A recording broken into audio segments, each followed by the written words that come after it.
Hello, it is very, very hot right now, and I decided to just compile a little vlog of all the little things that I've done in the past week. Let's spend time together.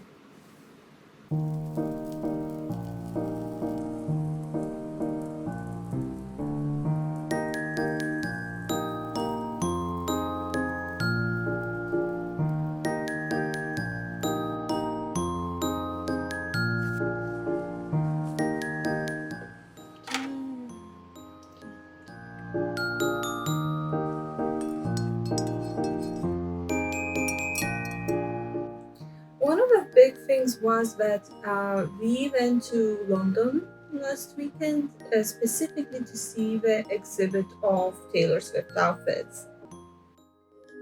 It was in the Yale Museum in London, and it was more of a trail going through entire museum, which was just such a smart idea because you get to see the museum as well. And the interesting thing that a lot of Taylor Swift outfits are sort of like a historical touch to them. So going around like looking at the old fashioned as well in the museum, and then just seeing her outfit, some of them just merge in perfectly. And there was one in the balcony as well, which was just like a prompt.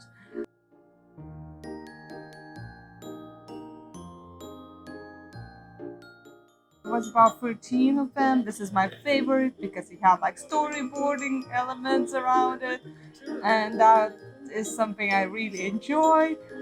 There was also the mossy piano, which we almost passed.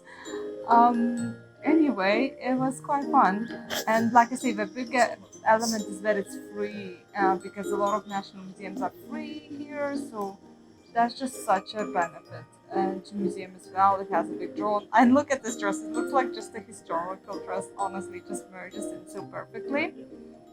But it was one of them. I think it's from the Bejeweled. And here we are. Here we are.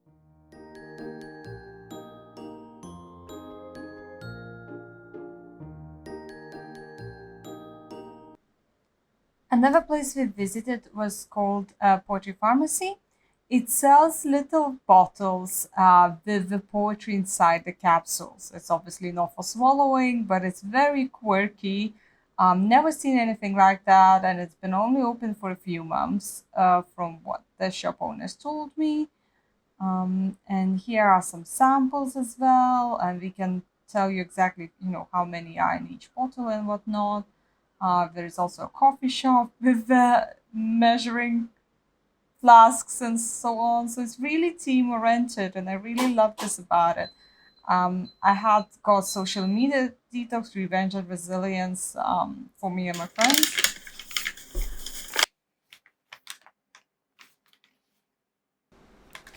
I decided to scrapbook the packaging and also try to open a couple of capsules as a tester. I thought it would be just ridiculous if we open some social media detox samples.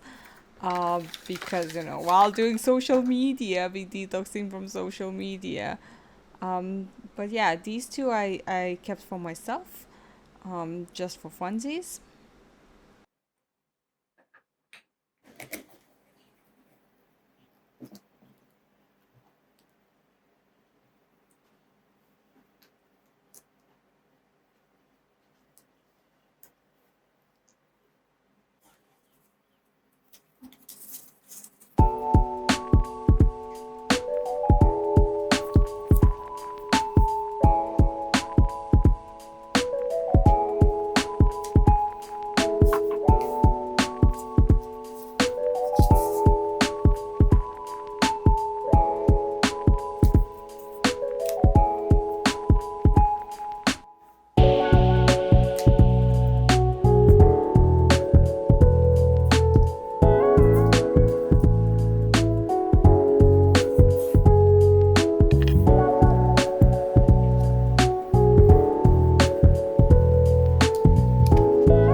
let's talk about the books because it's always my favorite and most coziest part.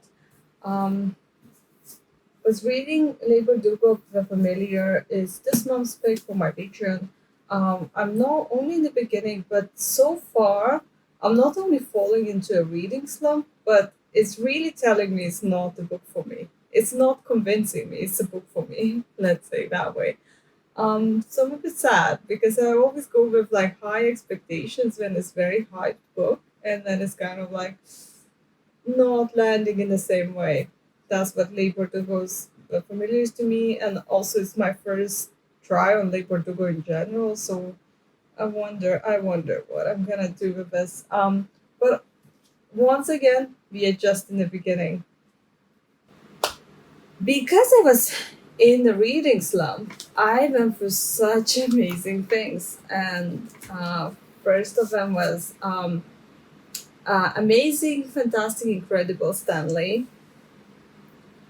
This is like a retelling of Stanley's becoming of who he was really coming into comics and whatnot and his young age and whatnot. So it's like autobiography too, just as those as memoir. um, in any sense, it was very inspiring as it always is when I see creators and visionaries. And it does tell how difficult it is in the beginning and people looking down on comics. That's the big thing in the genre, like people looking down on comics. And I know even though now it's becoming a big of a deal, I feel like if you write comics to like non-comic fans in your family, they would still be looking down on you to a degree. I have a really strong feeling about this. So like it's really sweet in the sense of like ideals and everything coming into Marvel and putting everything down. I also was this page I did post on my Instagram where it's like be a strict editor to yourself. So really, really enjoyed it. I also did a bit of a so I did a comic week. Honestly, I did a lot of graphic novels comic reading because I was also playing Marvel Suns. Midnight Suns, and I'm still playing it. It's really great. Now I actually want to play it again. Uh, because it's also turn based and it's more like a card game. So it's really like you can pace yourself type of thing. And it's really well suiting my ADHD type of traits where I can't focus very long for something. So there's a lot of different upgrades you get constantly. So you constantly have multiple tasks and everything. So it doesn't get prolonged, I would say. So I'm enjoying it very much. So. But that definitely made me go into the comic stage. I always go into waves of what I do. So these all comics are what my partner has gathered over years, and he haven't read yet. So I was, as a bigger reader, I was like, okay, I'll start it.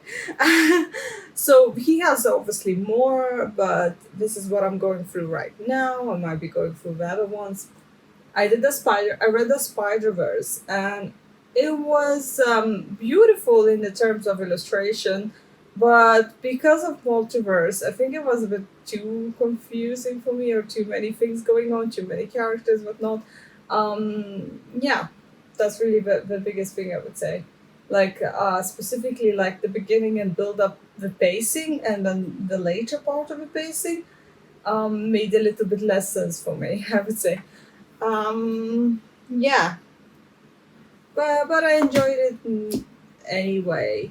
Now I really enjoyed. I also read our friends comic, right?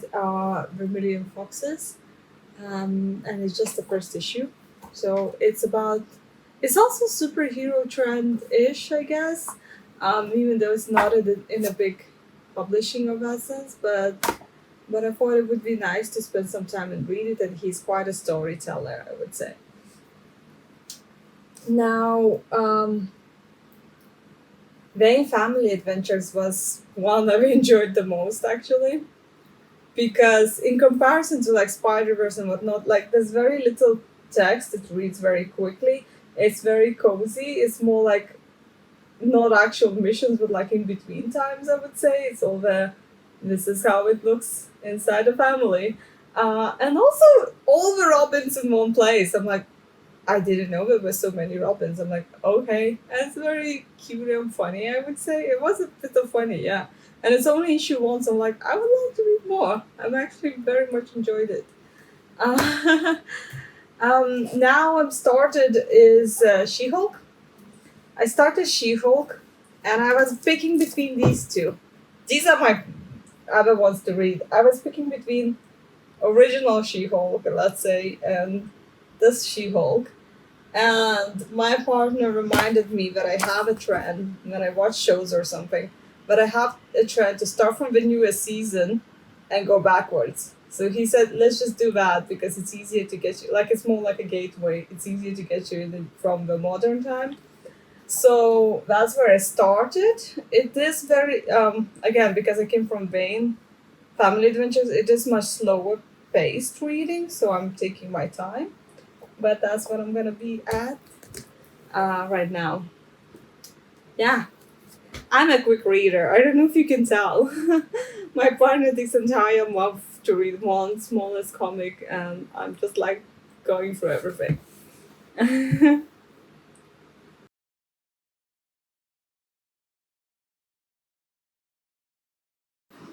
Okay, so in terms of writing, I have managed to do like the board with sticky notes with arbitrary cake names that maybe I'll put some, research I already did for these sort of cakes and whatnot, and the history of desserts. Maybe. We'll see. I'm not going to be pushy about this like I was before. But also, each sticky note actually covers what I want to cover in that certain act and that certain, like, even though I follow them modern Save the Cat beats, but I definitely twining extras in that sort of thing. So really, what I have done is done the basic grid, and you saw a glimpse of it with the names. Not every beat has more details in it yet, and I'm not doing entire drafting right now or like planning right now because I usually do it in a table, but I do this generalized ideas that I want. I also spent some time just yesterday crafting characters in more detail. I think I just mentioned them because we were really underdeveloped and didn't have like entire thing that I do for characters, which again I don't want to go into detail for it. But I started looking into it, and once I look at the last parts of these characters and whatnot, I'm probably gonna include it in a sense of a vlog in some other part. But I'm very loose on this project because it is slow burner. My high intensity one is also I'm soon finishing, and then probably gonna be sending it to beta readers. Means that time we're reading it, I will be able to go to this project. Like it's constantly doing something. I think, and I mentioned this last time. It's like just do something that looks not important at all. Just do a little thing at a time, like a seed, because at the end it will all count into your work. It will all add up, and like you will be able to draw these little things you did and craft a bigger universe or whatever. So honestly, I'm just enjoying it. I'm always about enjoying your process, gamifying things, and I think it's really important because you're just gonna be bogged down and you're gonna get into a slump. So really important, just have fun because you never know if these things gonna be released or are they actually being sent out. Will you actually find that this is something worth doing it? Because not everything I've ever wrote like is always getting like released and whatnot. So here we are. So really enjoying the process and spending time wonderfully crafting the worlds. To finish off the week, we had a sandwich table and then we played some new games, which were all tiny epic games. So we had Tiny Epic Zombies and Tiny Epic Galaxies. We have two versions of Tiny Epic Galaxies. One of them was Blast Off.